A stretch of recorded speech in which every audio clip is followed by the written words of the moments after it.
একদিন আলী মক্কার ঘরে ফজরের নামাজ পড়ে, আয়না দিয়া আপন সুরু দেখে আপনায়।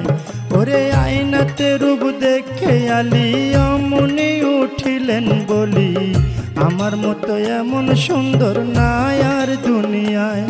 ওরে আয়নাতে রূপ দেখে আলী অমনি উঠিলেন বলি, আমার মতো এমন সুন্দর নাই আর দুনিয়ায়।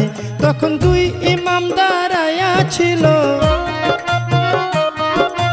দুই ইমাম দাঁড়ায়া ছিল, আলীর ডাইনে বাইরে সাধের দুনিয়ায়।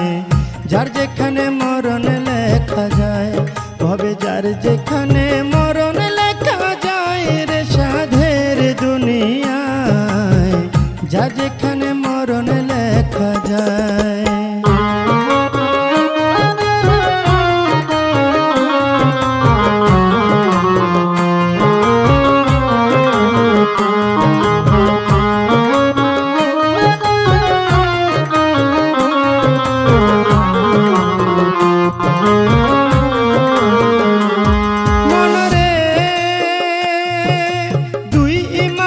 পিতার ধারে শুনে নাব্বা কই আপনারে, আপনার চেয়ে বেশি সুন্দর আছে আমার মার।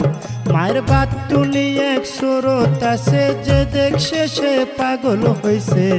বিনায়া বিনায়া বলছে ইমাম দুইজনায়। ওরে এই কথা শুনিয়া আলী গুসাতে বলিলেন খুলি, দৌড়াইয়া তখন আলী ঘরে চইলা যায়। ওরে গিয়া বলছে জোহরা রে, শোনো জোহরা কই তোমারে। বিনায়া বিনায়া বলছে আলী মরতু যায়।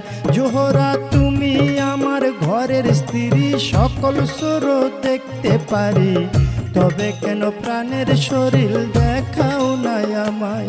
তোমার বাতুনি এক সুরত আছে, দেখাও নাই কেন আমার কাছে। এই কথা বলিলেন যখন আলী মরতু যায়। ওরে এই কথা শুনে ফাতেমায় মনের মধ্যে ব্যথা পায়।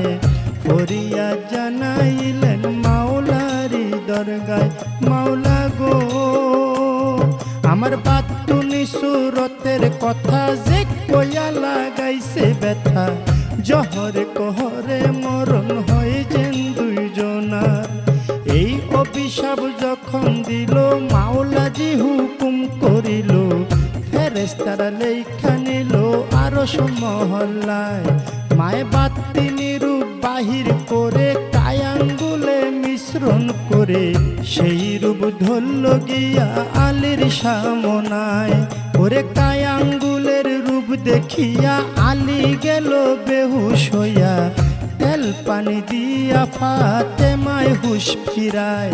ওরে হুশ ফিরিয়া আলী ঘরের বাইরে গেল চলি, নিরালা জাগাতে বসলো আলী মরতু যায়।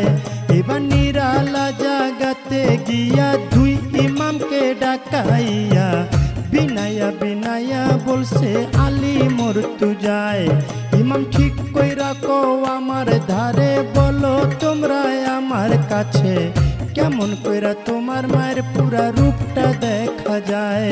তখন দুই ইমাম কয় পিতার ধারে, শোনে নাব্বা কই আপনারে, রাত্র বেশি হইলে আসে গো নানায়। ওরে রাত্র যখন বেশি হয় নবী আইসা ডাক দেয়, মা ফাতেমা দরজা খুইলা বাইরে চইলা যায়। মায়ের পিছে পিছে